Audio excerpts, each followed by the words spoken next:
Bonjour, je m'appelle Bruno Theu. Et moi, c'est Anne Kiefer. Alors, je suis mathématicien à l'Université du Luxembourg. J'ai fait mes études à Liège et mon doctorat à Liège. Puis, j'ai passé 2 ans à Paris et je suis arrivé à l'Université du Luxembourg en 2012. Moi aussi, je suis mathématicienne. J'ai aussi fait mes études de mathématiques en Belgique, mais à Bruxelles. Les études et le doctorat. Le doctorat, je l'ai aussi en partie fait en Espagne. Après, j'ai passé 3 mois en Suisse, 2 années et demie en Allemagne et encore 3 années à Bruxelles, avant de retourner dans mon pays natal, le Luxembourg. Et depuis 2020, je travaille au Lucette à l'Université du Luxembourg.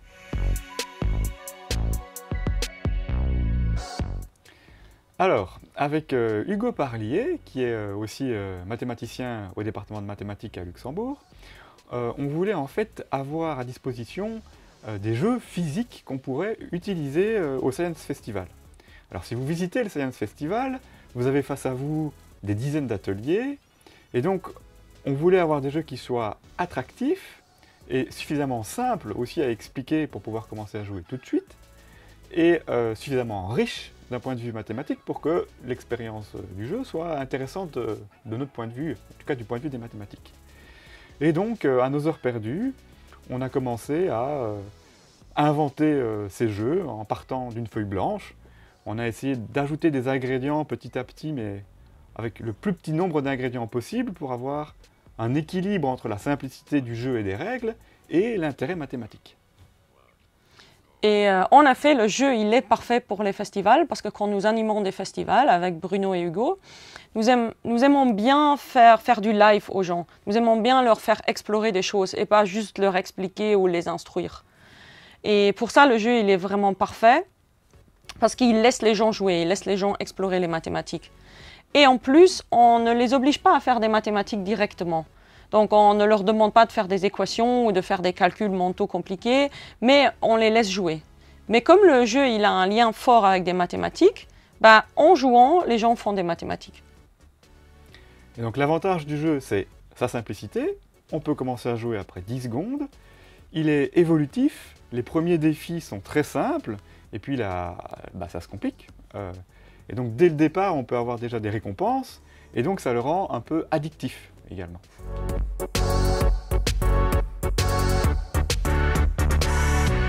Alors, le jeu est simple parce que, en fait, il est constitué de quoi? Il est constitué d'une suite d'anneaux. Bon, ici on a pris des anneaux noirs et blancs, mais on peut prendre différentes couleurs, qu'on arrange donc selon certaines configurations. Et le principe du jeu, c'est de passer d'une configuration à une autre en utilisant uniquement cet outil qui permet de faire des modifications dans les suites, simplement en tournant les anneaux, donc comme ça, ou par exemple comme ça. Et donc, c'est très simple à comprendre, on peut jouer tout de suite, mais d'un autre côté, d'un point de vue mathématique, la structure mathématique dans laquelle vit ce jeu, elle peut être complexe, et elle peut être complexe selon 2 critères. D'abord au niveau de la taille, bon ici on a pris que 5 anneaux noirs, 5 anneaux blancs, ce qui veut dire qu'on n'a que 252 configurations possibles, c'est pas encore très grand. Mais si vous rajoutez une couleur ou plusieurs couleurs, la taille, le nombre de configurations possibles peut exploser.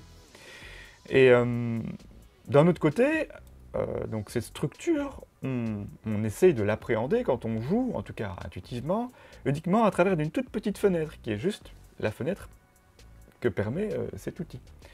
Et donc, en jouant, on développe une intuition de la structure à travers cette fenêtre, et au fur et à mesure qu'on joue, on commence à comprendre comment ça se fait, à combiner les mouvements pour pouvoir passer d'une configuration à l'autre. Oui, donc comme Bruno a dit, il y a un lien fort avec les mathématiques derrière ce jeu, et ça sur différents niveaux. On peut le voir à partir de la théorie des groupes, mais on peut aussi appliquer la théorie des graphes à ce jeu. Et c'est pour ça qu'on s'est décidé dans ce module. Donc, comment est-ce qu'on lie ce jeu à la théorie des graphes? Donc, tout d'abord, pour résoudre des défis, on aimerait bien utiliser un ordinateur et prendre l'aide de l'ordinateur pour résoudre les défis. Donc, la première approche, elle est juste force brute. On essaye tout jusqu'à ce qu'on arrive à résoudre le défi. C'est très long comme processus et c'est pas très structuré. Une méthode beaucoup plus structurée pour attaquer le problème, c'est d'utiliser la théorie des graphes. Donc on transforme le jeu en un graphe. Donc voilà, le graphe qu'on voit ici, ça c'est le graphe du jeu involution. Les points, qu'on appelle en mathématiques les sommets, ce sont les configurations du jeu. Donc pour chaque configuration du jeu, on a un point. Et 2 points sont reliés entre eux quand on peut passer d'une configuration à l'autre avec juste un tour de manivelle. Maintenant, qu'est-ce qu'on fait pour résoudre un défi? Un défi, c'est on a une configuration de départ et on veut arriver à une configuration d'arrivée. Et donc dans le graphe, on regarde où se trouve ma configuration de départ, donc où se trouve le point qui correspond à ma configuration de départ, où se trouve le point correspondant à la configuration d'arrivée, et je cherche juste le chemin le plus court entre ces 2 points. Et les algorithmes de chemin les plus courts, c'est des algorithmes bien connus en informatique.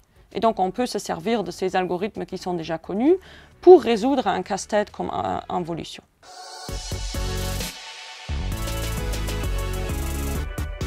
Non, évidemment, pas seulement. Les graphes, en fait, sont des structures qui sont présentes dans beaucoup de domaines. Même juste en mathématiques, on peut associer des graphes à beaucoup d'autres structures et étudier ces structures grâce aux graphes. Mais aussi, il y a beaucoup d'applications des mathématiques. Par exemple, ce qui est assez fascinant, c'est qu'on s'abandonne à des algorithmes liés aux graphes très régulièrement. Par exemple, quand vous prenez votre GPS, donc vous vous dirigez en voiture grâce à votre GPS, en fait, vous vous abandonnez à un algorithme de plus court chemin. Pourquoi? Mais parce que, en fait, dans le GPS, il y a une représentation du réseau routier. Et le réseau routier, qu'est-ce que c'est? C'est un ensemble de routes qui relient des carrefours. Et donc, en fait, derrière, vous avez un graphe avec les carrefours qui sont les points du graphe et les routes qui relient les points du graphe. Et évidemment, chaque route a sa longueur et ses particularités. Et donc, demander au GPS de vous trouver un chemin le plus court entre 2 points, c'est en fait vous abandonner à un algorithme de plus court chemin dans un graphe. Oui, tout à fait. Mais il n'y a pas que les GPS qui utilisent la théorie des graphes et il n'y a pas que les algorithmes de plus court chemin. Donc, prenons un autre exemple qu'on connaît tous, les réseaux sociaux. Donc, un réseau social, c'est quoi? C'est comme Facebook, Instagram, tout ça. Et donc, comment fonctionne le graphe derrière un réseau social? Donc, un réseau social est constitué d'utilisateurs et d'utilisatrices, donc les personnes. Chaque point du graphe va représenter une personne qui utilise ce réseau. Et 2 personnes vont être liées entre eux s'ils sont amis, ou ils se likent, ou ils se suivent, selon le réseau social en question. Et tout d'abord, quand on regarde ce graphe, ça va être un graphe énorme, très chaotique, et on ne voit rien du tout. C'est juste énorme, avec beaucoup de points et beaucoup d'arêtes, et on ne comprend rien.